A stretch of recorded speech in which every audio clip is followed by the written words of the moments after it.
దేవుడు మీకు తోడైయుండునుగాక, మీ ఆత్మకును తోడైయుండునుగాక.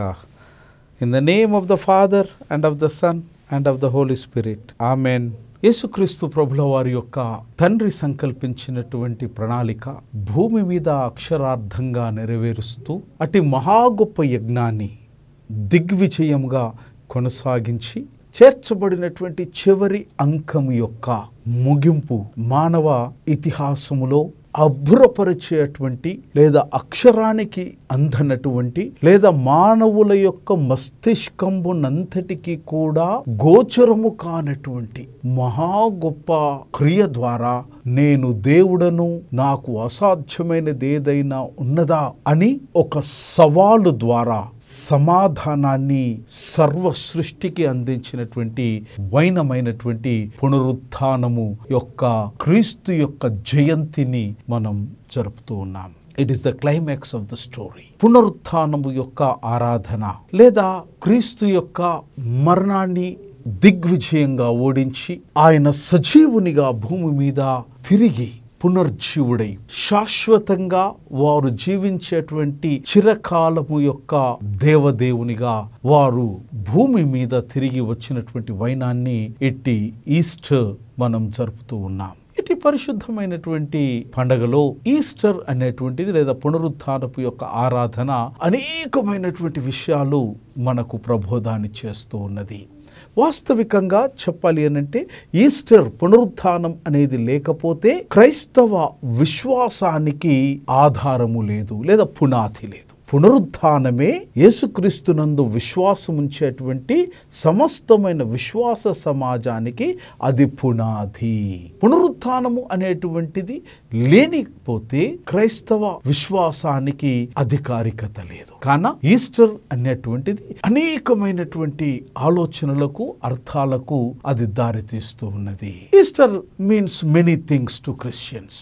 ఇటు ఈస్టర్ను ఏకవాక్యముతో క్రోడీకరించి ఇది ఈస్టర్ లేదా ఇది పునరుత్థానం, ఇది ఈస్టర్ పండగ అని చెప్పే అటువంటి అవకాశం గాని అని చెప్పడానికి కుదరనటువంటి కోటి కారణాలు. కారణం ఏంటనంటే మనం ఏ కారణమైనా ఇటు ఈస్టర్ కు పునరుత్థానానికి ఆపాదిస్తే ఆ కారణానికి అధికమైనటువంటి మరొక కారణం దానితో జోడింపబడ్డది. It is an unending answer for the human race.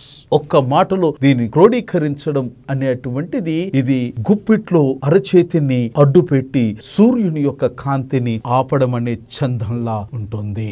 Easter clearly means that Christ is risen. యేసుక్రీస్తు ప్రభుల వారు పునరుత్థానులైనారు. It means that Jesus defeated death. యేసయ్య మరణాన్ని శాశ్వతంగా ఓడించినారు. Easter means the eternal life is real, the death nor end of our life with God. ఇటు Easter నిత్య జీవితానికి ఒక బహు గొప్ప సాక్ష్యముగా, మరణం అనేది మానవుని యొక్క జీవితానికి అంతము కాదని బలమైనటువంటి సాదృశ్యము, సాక్ష్యం. యేసునందు విశ్వాసం ఉంచినటువంటి వారు వారికి మరణముతో వారి యొక్క జీవనము ఆత్మ ఆరిపోదని, అంతము కాదని, యేసుతో నిత్య జీవముతో వారు పునరుత్థానులైనారు గనుక నిశ్చయముగా మరి యేసునందు విశ్వాసం ఉంచినటువంటి బిడ్డలకు పునరుత్థానం ఉంటుందన్న విషయము మనకు ప్రబోధిస్తూ ఉన్నది. పరిశుద్ధమైనటువంటి సమదృక్పథ సువార్తల్లో యేసుక్రీస్తు ప్రభుల వారు ముందుంచబడినటువంటి చాలా పెద్ద బలమైనటువంటి అడ్డుబండను తీసివేసినటువంటి విధానాన్ని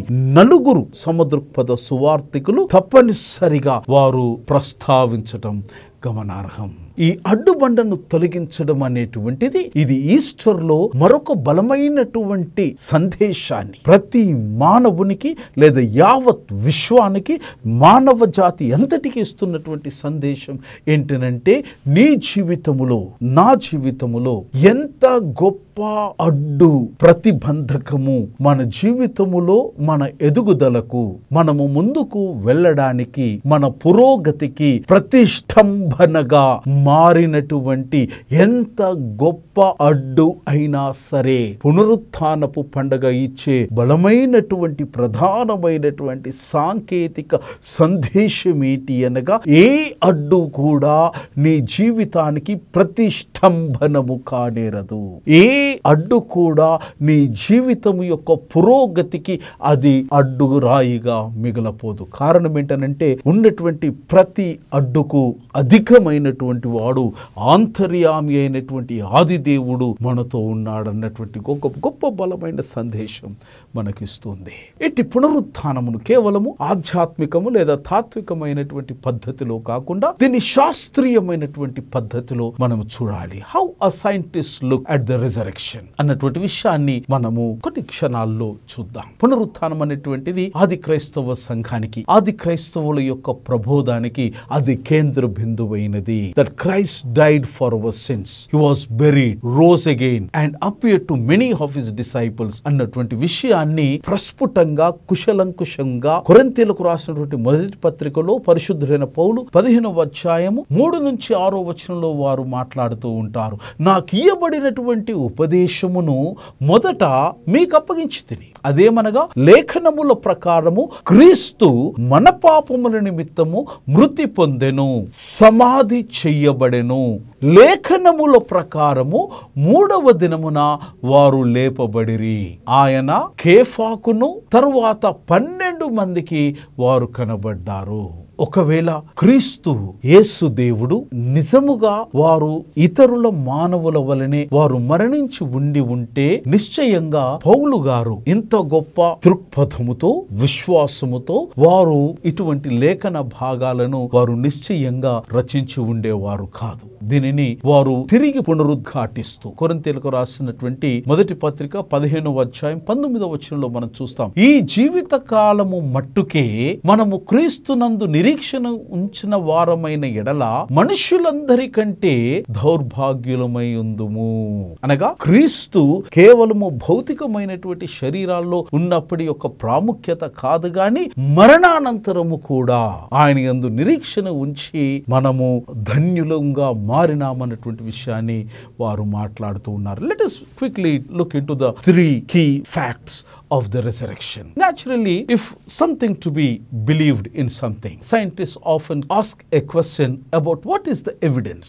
యేసుక్రీస్తు ప్రభుల వారు పునరుత్థానులు అయినారనడానికి కావలసినటువంటి ప్రాథమికమైనటువంటి భౌతికమైనటువంటి లేదా పంచేంద్రియాలతో వీక్షించి విని విశ్వసించి తట్టి స్పర్శించి మరి దాని యొక్క సువాసనను నాగ్రహించిన తర్వాత సహితం ఇటు సత్యాన్ని నేను నమ్మదు అన్నటువంటి వారు లేకపోలేదు. ప్రథమంగా 3 ప్రాముఖ్యమైన సత్యాలు నివేదిస్తాను. మొదటిది, Jesus was crucified and died. ఇది మొదటి సత్యం. రెండవది, వారి యొక్క పార్థివ దేహం ఒక సమాధిలో భద్రపరచబడి ఉండెను. మూడవది, శిష్యులు వారి యొక్క పునరుత్థానం అనంతరం అనేక సందర్భాలలో వారి యొక్క పునర్జీవమైనటువంటి నిత్య నూతనమైనటువంటి శరీరముతో శిష్యులు తమ యొక్క గురువును వారు తాకినారు, ముట్టినారు, మాట్లాడినారు, భుజించినారు, భోజనం చేసినారు, ఆరాధన చేసినారు, నడిచినారు, సంభాషించినారు.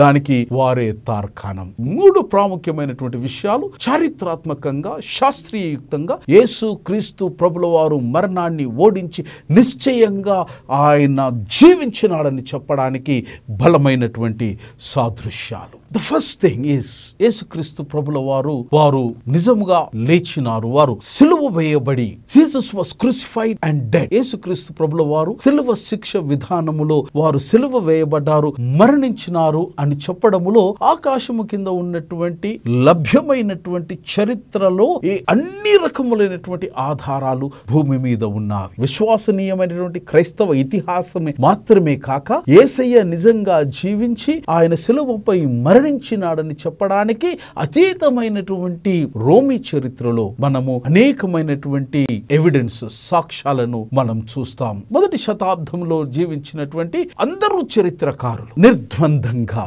వారు ఇటు సాక్ష్యాన్ని వారు అంగీకరించినారు. యేసుక్రీస్తు ప్రభుల వారి యొక్క ఇట్టి మరణాన్ని సత్యమైనటువంటి దాని అని సందేహించినటువంటి one of the sceptical scholars Bart Ehrman అనేటువంటి వారు చాలా గొప్పగా వారు వాదించి ఆ దినాలలో ఉన్నటువంటి ప్రాథమికమైనటువంటి సమాచారాన్ని, ప్రాథమికమైనటువంటి సత్యాన్ని, ప్రాథమికమైనటువంటి విషయాన్ని, ఇటు క్రైస్తవ యొక్క సాక్ష్యాన్ని, క్రైస్తవ్యము కానటువంటి సాక్ష్యాన్ని, వీటి అన్నిటి మీద వారు బహు గొప్ప పరిశోధనను వారు గావించి, వారు వాస్తవికంగా నాస్తికుడు.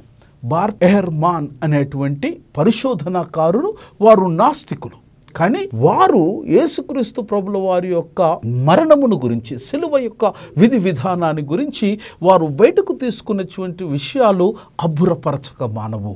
క్రైస్తవ ఇతిహాసము కాకుండా the secular historical sources documents this fact that Jesus was crucified and died. యేసుక్రీస్తు ప్రభుల వారు సిలువ మరణము పొంది మరణించినారని క్రైస్తవ చరిత్రతో పాటు అనేకమైనటువంటి సామాన్యమైనటువంటి ఆనాటి దేశ చరిత్రలో సైతం ఇట్టి విషయము పలుమార్లు గ్రంథస్థము చేయబడింది. ఆ చరిత్ర నేటి వరకు మానవునికి లభ్యమవుతున్నది. మరొక గొప్ప బలమైన సాక్ష్యం యేసయ్య తిరిగి లేచినాడని చెప్పడానికి నాన్ క్రిస్టియన్ హిస్టారియన్ యూదా విశ్వాసానికి సంబంధించినటువంటి మరొకరు ఫ్లేవియస్ జోసిఫస్. వీరు యూదా విశ్వాసానికి సంబంధించిన వారు. ఏనాడు యేసుక్రీస్తు యొక్క విశ్వాసాన్ని వీరు స్వీకరించలేదు. కానీ వారు బహు గొప్ప చరిత్రకారులు. నేటి వరకు ఈ ఫ్లేవియస్ జోసిఫస్ అనే చరిత్రకారుడు వ్రాసినటువంటి చరిత్ర ఇంకా ఉనికిలో ఉన్నది. వారు చరిత్రను, యూదా చరిత్రను వ్రాస్తూ ఆ చరిత్ర పుస్తకములో యేసుక్రీస్తు ప్రభుల వారి గురించి అనేక విషయాలు వారు ప్రస్తావించినారు. He wrote that Jesus was a wise man. ఆ దినాల్లో ఉన్నటువంటి బహు గొప్ప జ్ఞానవంతుడైనటువంటి వారిలో యేసుక్రీస్తు ఒకరిని జోసిఫస్ అనే యూదా చరిత్రకారుడు, యేసయ్యను నమ్మనటువంటి చరిత్రకారుడు వ్రాస్తున్నటువంటి విషయాలు.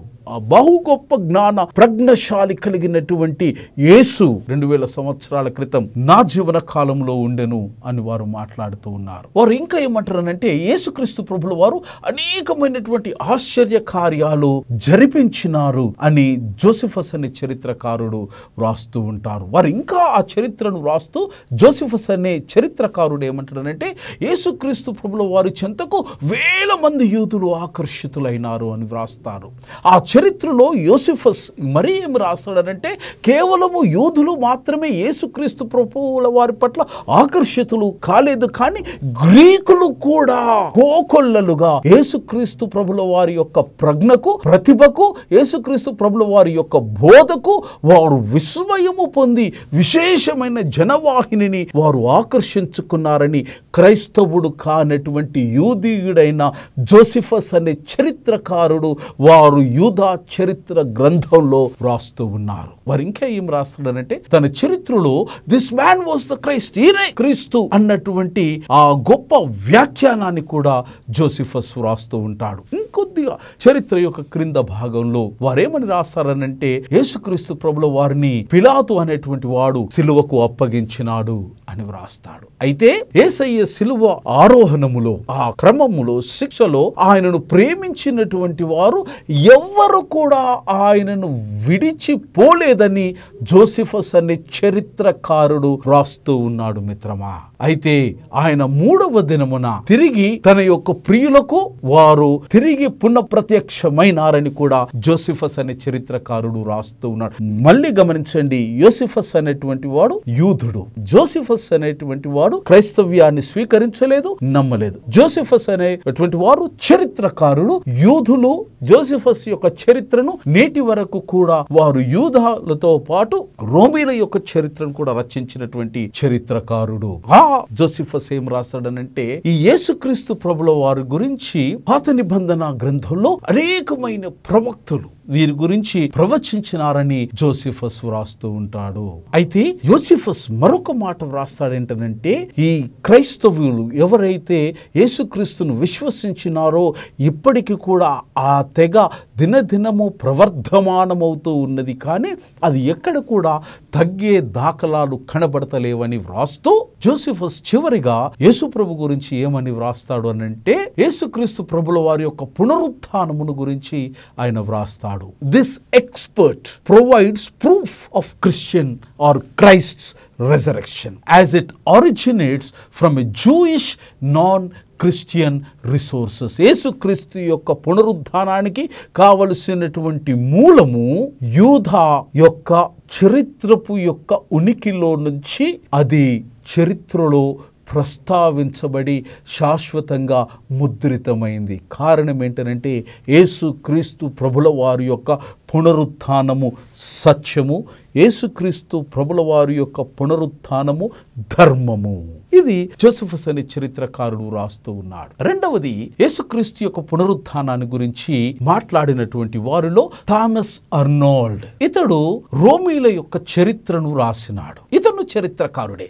ద హిస్టరీ ఆఫ్ రోమ్ అనేటువంటి పుస్తకానికి వీరు గ్రంథకర్త థామస్ అర్నాల్డ్. ఇతడు కూడా ఆ రోమీలకు యొక్క చరిత్రను రాస్తూ ఉన్నప్పుడు యేసుక్రీస్తు ప్రభుల వారి యొక్క జీవనాన్ని, యేసుక్రీస్తు ప్రభుల వారి యొక్క మరణాన్ని, యేసుక్రీస్తు యొక్క పునరుత్థానాన్ని వారు ప్రతి సందర్భములో తరచుగా ఇట్టి పుస్తకమైనటువంటి ద హిస్టరీ ఆఫ్ రోమ్ అనే పుస్తకములో వారు తరచుగా ఈ మూడు సత్యాలను ఉటంకించడం గమనార్హము. రోమా చరిత్రను వ్రాస్తూ యేసుక్రీస్తు యొక్క జీవనాన్ని, యేసుక్రీస్తు యొక్క మరణాన్ని, యేసుక్రీస్తు యొక్క పునరుత్థానాన్ని థామస్ అర్నాల్డ్ అనే చరిత్రకారుడు ఇట్టి గ్రంథములో, చరిత్ర పుస్తకమైనటువంటి ద హిస్టరీ ఆఫ్ రోమ్ అనే పుస్తకములో అడుగడుగున వారు ఈ మూడు విషయాలు ప్రస్తావించినారు.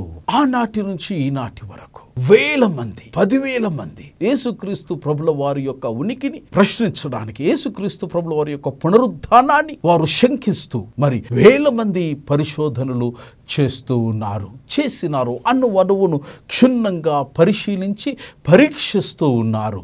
అయితే వీటన్నిటిలో సత్యమైనటువంటిది ఏంటనంటే యేసుక్రీస్తు ప్రభుల వారు ఆయన మరణాన్ని ఓడించి ఆయన తిరిగి మరణములో నుంచి పునరుత్థానుడు గావింపబడ్డాడన్నది ఈ పరిశోధనకారుల యొక్క అంతిమమైనటువంటి సాక్ష్యముగా చరిత్రలో మనము అనునిత్యం అనువనువున 2000 సంవత్సరాల నుంచి 2024 నేటి వరకు మనము చూస్తూ ఉన్నాం. మరొకరు యేసుక్రీస్తు ప్రభుల వారి యొక్క పునరుత్థానాన్ని అప్రతిష్ట పాలు చేయడానికి ప్రయత్నము చేసి విరమించుకొని యేసుక్రీస్తు యొక్క పునరుత్థానం సత్యమైనదని చెప్పినటువంటి మహనీయులలో ఎవరు అనంటే ఫ్రాంక్ మారిసన్. ఇతడు కంకణము కట్టుకొని పునరుత్థానాన్ని అప్రతిష్ట పాలు చేయడానికి వారు ఒక పుస్తకాన్ని రాసినాడు. హూ మూవ్డ్ ద స్టోన్, ఎవరు ఈ రాతిని కదిలించినారు అన్నటువంటి పుస్తకాన్ని వారు రచించినారు.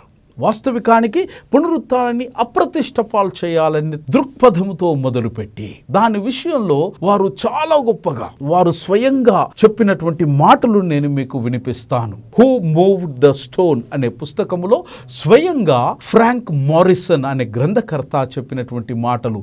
I had been brought up in a rationalistic environment and had come to the opinion that the resurrection was nothing but a fairy tale, happy ending which spoiled the matchless story of Jesus అనేటువంటి ఒక negative వైఖరితో వారు ఆరంభించి ఇట్టి కార్యక్రమం అంతటిని కూడా పరిపూర్ణము చేసిన తర్వాత ఈ కింది విషయాన్ని వారు స్వయముగా వాంగ్మూలాన్ని ఇస్తారు. ఏమంటారనంటే, నేను హేతువాద వాతావరణంలో పెరిగాను మరియు పునరుత్థానం అనేటువంటిది యేసు యొక్క సాటి లేని కథను పాడు చేసేటువంటి అద్భుతమైన కథ, సుఖాంతము తప్ప మరొకటి కాదన్నటువంటి అభిప్రాయానికి వచ్చాను. అందుకే నేను యేసు యొక్క చివరి విషాద దినాలను గురించి ఒక కథనాన్ని వ్రాయాలని అనుకున్నాను. కానీ నేను వాస్తవాలను జాగ్రత్తగా అధ్యయనము చేయడానికి వచ్చినప్పుడు నా మనస్సును నేను మార్చుకోవలసి వచ్చింది.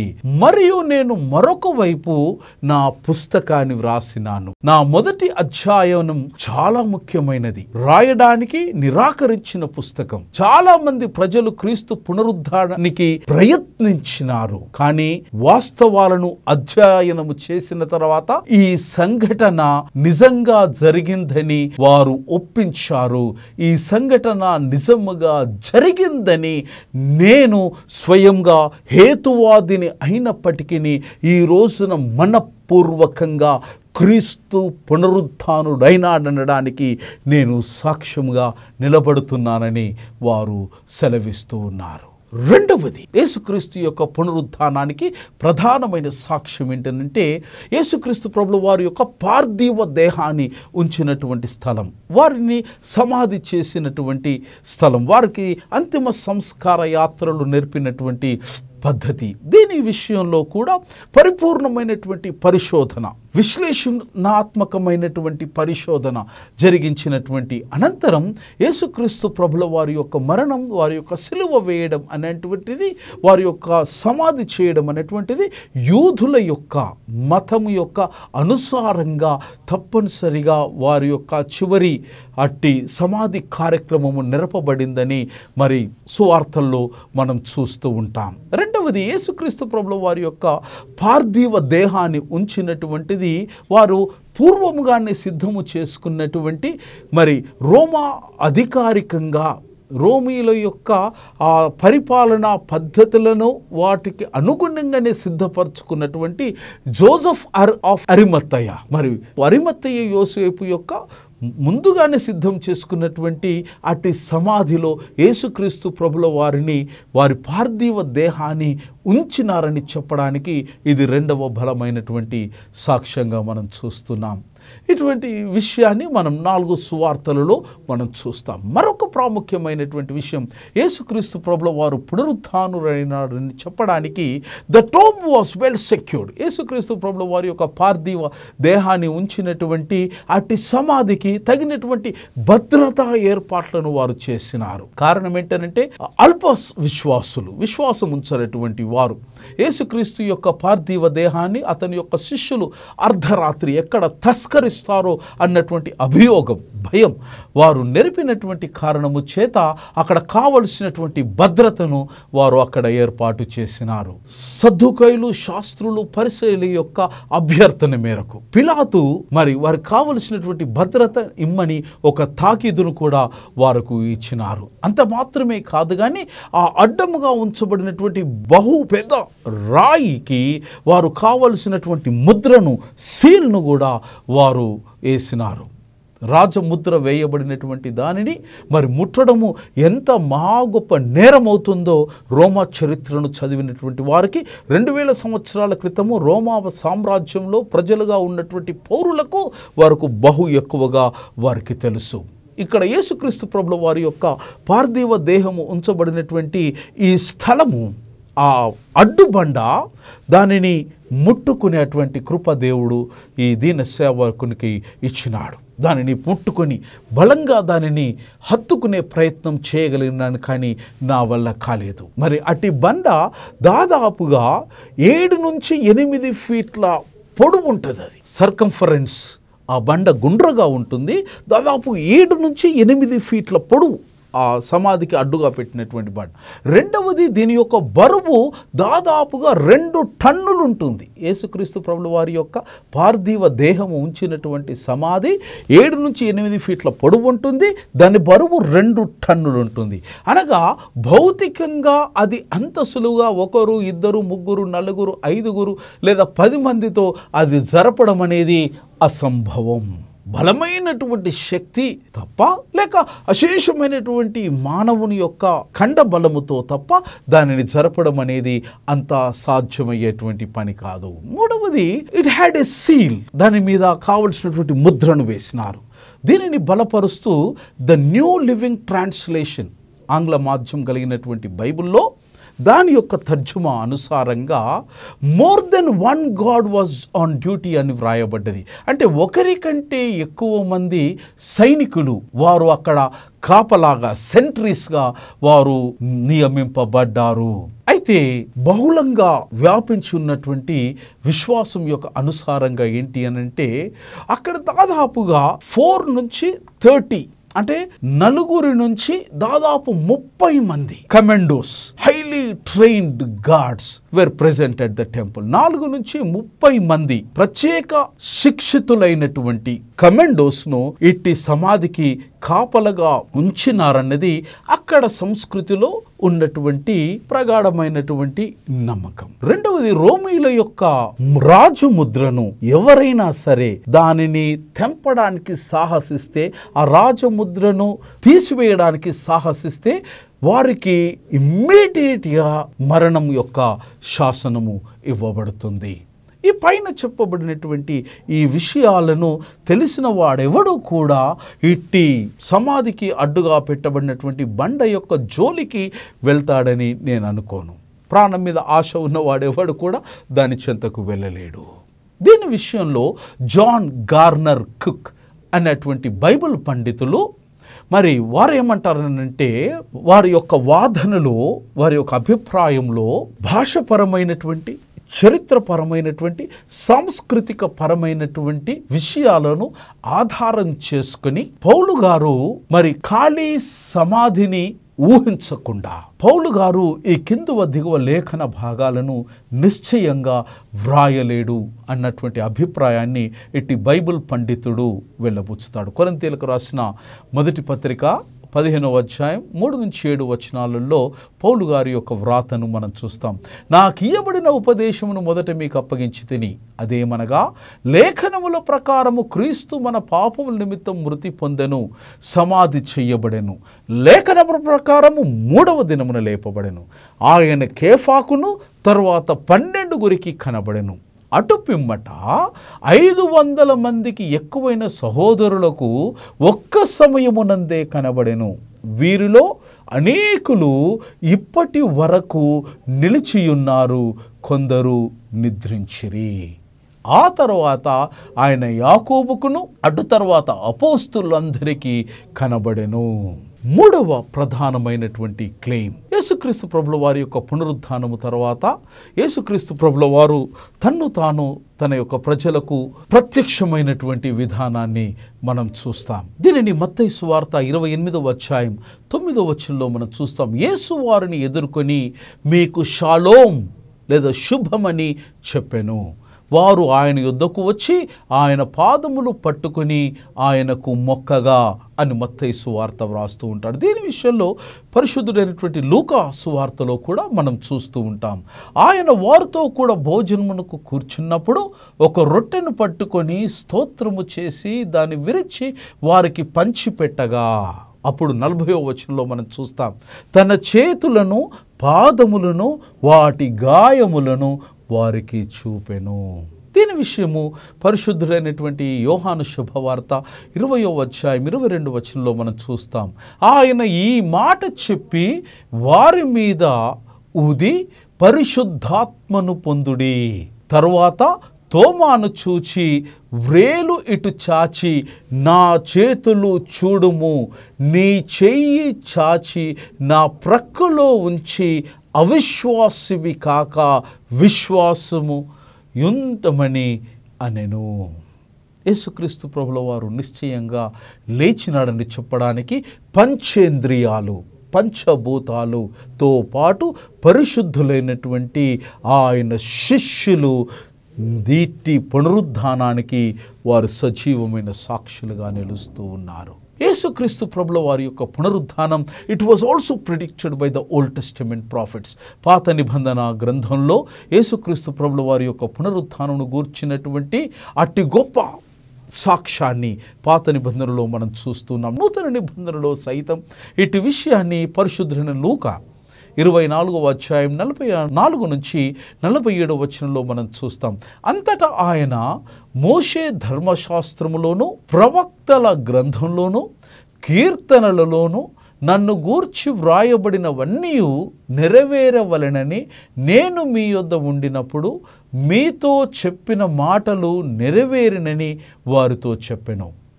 అప్పుడు వారు లేఖనములు గ్రహించున్నట్లుగా ఆయన వారి మనస్సును తెరచి క్రీస్తు శ్రమపడి 3వ దినమున మృతులలో నుండి లేచుననియు దీని విషయం మనము యెషయా గ్రంథము 53వ అధ్యాయం 5వ వచనంలో చూస్తాం.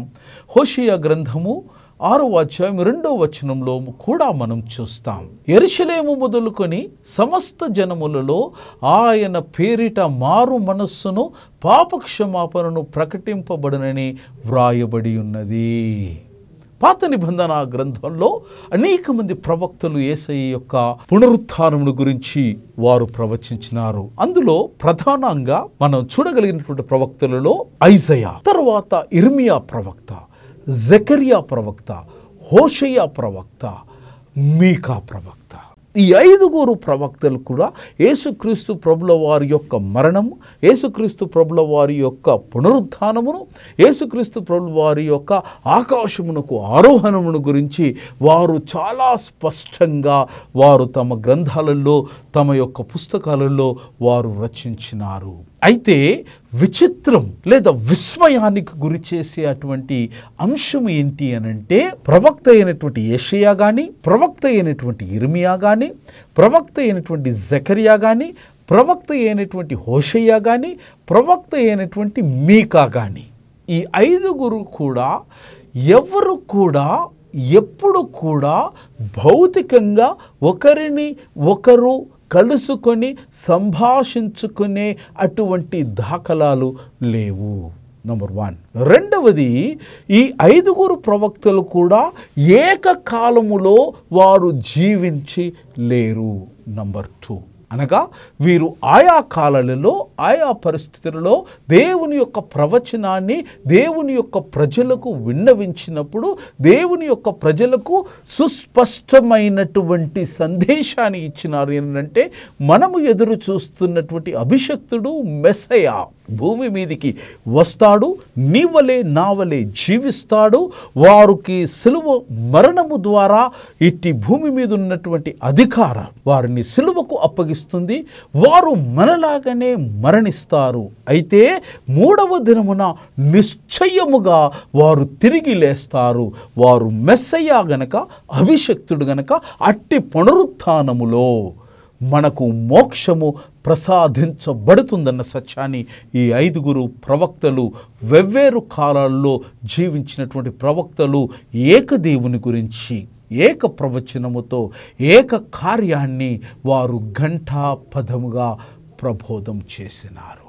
దీనితో పాటు మోషే యొక్క పంచఖండాలు, ప్రవక్తల యొక్క పుస్తకాలు, సంకీర్తనలు, యేసుక్రీస్తు ప్రభుల వారి యొక్క 3వ దినమున తిరిగి వారు పునరుత్థానులు అవుతారని చెప్పడానికి కోకొల్లలైనటువంటి సాక్ష్యాలు, ప్రవచనాత్మకమైన ఆధారాలు వేదంలో మనకు గోచరిస్తూ ఉన్నాయి. 4వ ప్రధానమైనటువంటి సాక్ష్యం, యేసయ్య లేచెను, నిజముగా లేచెను అని చెప్పడానికి, women were the first to see resurrected Jesus.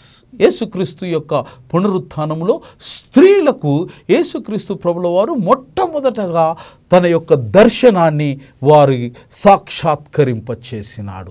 ఎందుకు స్త్రీల యొక్క దర్శనం యేసుక్రీస్తు ప్రభుల వారు సాక్షాత్కరింపచేసినారు?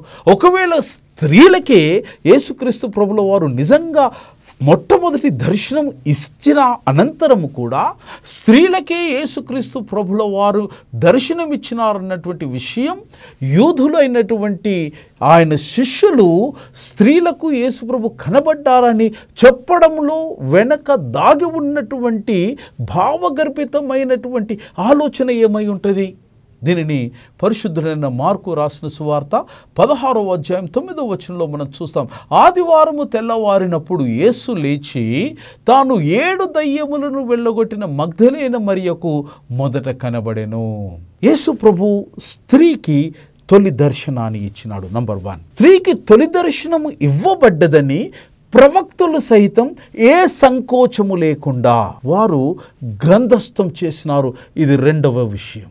ఇవి 2 కూడా మామూలు విషయాలు కావు. ఇవి 2 కూడా 2000 సంవత్సరం క్రితము ఉన్నటువంటి సాంఘిక, సాంస్కృతిక, ఆచరణీయమైనటువంటి విషయాలలో మనము మన యొక్క దృష్టిని ఆ యొక్క పరిస్థితుల వైపు కేంద్రీకరించి దృష్టించిన ఎడల నిశ్చయముగా బహుశా భూగోళము లేదా బ్రహ్మాండము బద్దలయ్యే అంత గొప్ప సాహసము ఇట్టి కార్యం ద్వారా దేవుడు తన శిష్యుల ద్వారా దైవము జరిగించిందని చెప్పక తప్పదు. కారణం ఏంటనంటే 2000 సంవత్సరాల క్రితం యూదా విశ్వాస సమాజంలో పడతికి లేదా స్త్రీకి లేదా విమెన్ తర్వాత పిల్లలకు ఏ మాత్రం ఎట్టి సమాజంలో విశ్వసనీయత ఉండేది కాదు.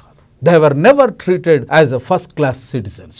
ఎప్పుడు వారు ద్వితీయ శ్రేణి పౌరసత్వమే యూదా సమాజము స్త్రీలకు పిల్లలకు ఇచ్చింది.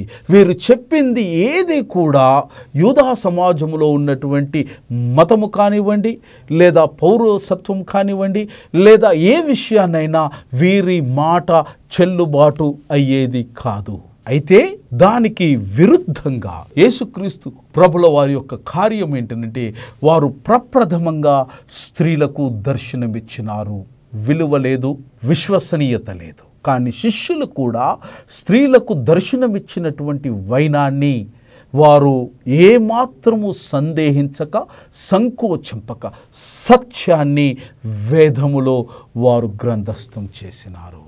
దీని విషయాన్ని పరిశుద్ధుడైనటువంటి పౌలు ఈ యొక్క సాంస్కృతికమైనటువంటి సత్యంలో వారు సహితం తాను తన యొక్క పత్రికలలో వారు వ్రాస్తూ ఉన్నప్పుడు ఈ విషయాన్ని వారు ఎక్కడ కూడా దాచిపెట్టలేదు. యేసుక్రీస్తు ప్రభుల వారు మగ్దలేని అనేటువంటి ఒక వనితకు వారు దర్శనమిచ్చినారన్నటువంటి విషయం, మగ్దలేని వనిత యొక్క గతం సమాజంలో అంత ఆమోదయోగ్యమైనది కాదన్న విషయము తెలిసినప్పటికీ మగ్దలేనే మరియా అనేటువంటి ఈ పడతికి ఈ స్త్రీకి 7 అపవిత్ర ఆత్మల ద్వారా బాధింపబడ్డదన్నటువంటి విషయం తెలిసినప్పటికీ ఏనాడు ఇట్టి పడతిని ఇట్టి స్త్రీను చిన్న చూపు చూడలేదు. వారిచ్చిన సాక్ష్యాన్ని తక్కువగా పరిగణించలేదు. యేసయ్య ప్రప్రథమంగా స్త్రీలకు తన దర్శన భాగ్యాన్ని కలిగించినారు. 5వది the post resurrection appearances prove its authenticity. పునరుత్థానపు అనంతరం యేసుక్రీస్తు ప్రభుల వారి యొక్క దర్శనాలు దీని యొక్క అధికారమైనటువంటి విషయాన్ని అది పునరుద్ఘాటిస్తుంది. కొరింథీయులకు రాసిన మొదటి ఉత్తరం 15వ అధ్యాయం 6వ వచనంలో మనం ఇటు విషయాన్ని చూస్తాం. అటు పిమ్మట 500కు ఎక్కువైన సహోదరులకు ఒక్క సమయమందే కనబడెను. వీరిలో అనేకులు ఇప్పటి వరకు నిలిచి ఉన్నారు, కొందరు నిద్రించిరని పౌలు గారు మాట్లాడుతూ ఉంటారు. యేసుక్రీస్తు ప్రభుల వారు పేతురుకు దర్శనమిచ్చినారు, యోహాను గారికి దర్శనమిచ్చినారు, స్త్రీలకు కూడా వారు దర్శనమిచ్చినారు. వీరితో పాటు యేసుక్రీస్తు యొక్క పునరుత్థానపు అనంతరం దర్శనము పొందినటువంటి పరమ గొప్ప భాగ్యము కలిగినటువంటి శిష్యులలో ఒకరు ఎవరనంటే పవిత్రమైనటువంటి మన పుణ్యభూమి, మన కర్మభూమికి క్రీస్తును తీసుకుని వచ్చినటువంటి గొప్ప కార్యకర్త, క్రీస్తు యొక్క సేవకులు ఎవరు అనంటే పరిశుద్ధులైనటువంటి తోమా గారు. వారు ససేమిరా యేసుక్రీస్తు యొక్క పునరుత్థానానికి వారు ఒప్పుకోలేదు. అయితే పంచ గాయాలను పంచేంద్రియాలతో వారు వీక్షించి విని విశ్వసించి స్పృశించి బహుశా యేసు ప్రభును ఆలింగనము చేసుకుంటే కానీ తన ఆత్మ నెమ్మది పడలేదు. ఆయన స్వయముగా దర్శించి ముట్టి యేసు ప్రభువు లేచెను, నిజముగా లేచెను అని ఈ కర్మభూమిలో కాలు పెట్టి యేసుక్రీస్తు యొక్క సువార్తను 3.5 సంవత్సరాలుగా యేసుక్రీస్తు ప్రభుల వారి యొక్క అడుగులో అడుగు వేసి ఆయనతో నడిచినటువంటి పరిశుద్ధుడు తీసుకొని వచ్చినటువంటి గొప్ప పరిచర్య యేసుక్రీస్తు ప్రభుల వారి యొక్క శిష్యుడైనటువంటి తోమా భక్తుడు. యేసుక్రీస్తు ప్రభుల వారు మిగతా శిష్యులతో కూడా వారు దర్శనాన్ని ఇచ్చినారు. పౌలు యొక్క మాట అనుసారంగా వారు ఇచ్చినటువంటి వాంగ్మూలం అనుసారంగా 500కు పై మందిగా యేసుక్రీస్తు ప్రభుల వారు తన యొక్క దర్శన భాగ్యాన్ని వారు ఇచ్చినారు. 6వ గొప్ప సత్యం యేసయ్య పునరుత్థానులైనారని చెప్పడానికి ఏంటంటే వేరియస్ డీటెయిల్స్ ప్రూవ్ ఇట్. అనిర్వచనీయమైనటువంటి అనేకమైనటువంటి విషయాలు యేసుక్రీస్తు యొక్క పునరుత్థానాన్ని పునరుటంకిస్తూ పునరుద్ఘాటిస్తూ ఉన్నాయి. పునరుద్ధానం అనేది సత్యమని, పునరుత్థానమైనటువంటిది ధర్మమని, పరిశుద్ధులైన మార్కు, పరిశుద్ధులైన మత్తయి, లూకా గారు, యోహాను గారు ఇటువంటి పునరుద్ధానానికి కావలసిన అనేకమైనటువంటి లేఖనాధారాలను మనకు అందిస్తూ ఉన్నారు. ఎరిక్ వ్యూ అనేటువంటి ఒక సేవకులు యేసుక్రీస్తు ప్రభుల వారి యొక్క పునరుద్ధానము కేవలము ఊహాజనితము, కల్పితము అనేటువంటి వారికి ఇచ్చేటువంటి సమాధానాల్లో వారు ఏమంటారనంటే, నలుగురు యొక్క సువార్థికులు వారు రాసినటువంటి గ్రంథస్థము చేసినటువంటి యేసుక్రీస్తు యొక్క పునరుత్థానము అది భిన్నత్వంలో ఏకత్వము, వైవిధ్యభరితంగా ఇట్టి పునరుత్థానపు యొక్క విషయాలను వారు లిఖించడము ద్వారా విశ్వాసి యొక్క విశ్వాసము అంచెలంచెలుగా యేసయ్యనందు బలపడడానికి దోహదపడుతుంది అన్నటువంటి విషయాన్ని ఎరిక్ అనేటువంటి పరిచారకుడు తన యొక్క అభిప్రాయాన్ని వ్యక్తం చేస్తూ ఉంటారు. ఈ నలుగురు సువార్థికులు కూడా యేసుక్రీస్తు ప్రభుల వారి యొక్క మరణాన్ని, పునరుత్థానాన్ని తమ యొక్క వైఖరిలో, తమ యొక్క దృక్పథంలో వారు గ్రంథస్థం చేసినారు. 7వ గొప్ప సాక్ష్యం యేసుక్రీస్తు ప్రభుల వారు పునరుత్థానులైనారని చెప్పడానికి యు ఆర్ ద ఎవిడెన్స్. యేసుక్రీస్తు ప్రభుల వారు లేచెను, నిజముగా లేచెను అని చెప్పడానికి సజీవంగా ఉన్నటువంటి మీరే యేసుక్రీస్తు ప్రభుల వారి యొక్క పునరుద్ధానానికి సాక్ష్యం అన్న విషయాన్ని మర్చిపోకూడదు. You are the living proof that Jesus is more than just an historical figure. కేవలము భౌతికమైనటువంటి లేదా చారిత్రకమైనటువంటి యుగ పురుషుడు అని కాదు, క్రీస్తు కాదు, కానీ ఆయన పునరుత్థానుడైనటువంటి పురుషోత్తముడు అని చెప్పడానికి మీరే ప్రధానమైనటువంటి సాక్ష్యం అన్న విషయాన్ని జ్ఞాపకం చేయబడుతూ ఉన్నాం. యేసుక్రీస్తు ప్రభుల వారు ఇంకా మనందరి జీవితంలో వారు అనునిత్యము పనిచేస్తూ ఉన్నారు, అనునిత్యము ప్రత్యక్షపరచుకుంటూ ఉన్నారు. యేసుక్రీస్తు ప్రభుల వారు still he continues to save us, still he continues to heal us, still Jesus continues to forgive us, still Jesus continues to call us, my friends, still Jesus continues to speaks to us, still Jesus continues to help us, still Jesus continues to rise up. ఈ విషయానికి మీరు సాక్ష్యం అన్నటువంటి విషయాన్ని, ఇటు గొప్ప సాక్ష్యానికి మీరే సజీవమైనటువంటి దేవుని సాక్షి సమూహం అన్న విషయాన్ని మర్చిపోకూడదు. దీనిని మనం పత్రికలలో చూస్తూ ఉంటాం. అపోస్తల కార్యము 4వ అధ్యాయం 18-19 వచనంలో మనం చూస్తూ ఉంటాం. ఆయనను ఇది ప్రజలలో ఇంకా వ్యాపింపకుండుటకై ఇక మీద ఈ నామమును బట్టి ఏ మనుషులతోనైనను మాట్లాడకూడదనియు మనము వారిని బెదురు పెట్టవలనని చెప్పుకొనిరి. అప్పుడు వారిని పిలిపించి, మీరు యేసు నామమును బట్టి ఎంత మాత్రము మాట్లాడకూడదు, బోధింపకూడదని వారికి ఆజ్ఞాపించిరి. అందుకు పేతురును యోహానును వారిని చూచి, దేవుని మాట వినుట కంటే మీ మాట వినుట దేవుని దృష్టికి న్యాయమా? మీరు చెప్పుడి. మేము కన్న వాటిని విన్న వాటిని చెప్పక యుండలేమని వారికి ఉత్తరము ఇచ్చిరి. శిష్యులు వారు భూమి మీద ఉన్నటువంటి అధికారానికి భయపడి తమ దేహాన్ని, తమ మనస్సును, వీటన్నిటిని మించినటువంటి సత్యాన్ని, న్యాయాన్ని, ధర్మాన్ని, సత్యమేవ జయతే, పునరుత్థానుడైనటువంటి పరమేశ్వరుడైనటువంటి యేసుక్రీస్తు జయతే అన్న జెండను ఎగరవేయడానికి వారు పునరుత్థానుడైన క్రీస్తును ప్రత్యక్షంగా చూచి అనంతరము వారు నడిచినారు కనుక ఇట్టి సాక్ష్యము ఇవ్వకుండా ఆకాశము కింద ఏ శక్తి కూడా వారిని ఆపడములో సఫలము కాలేదు.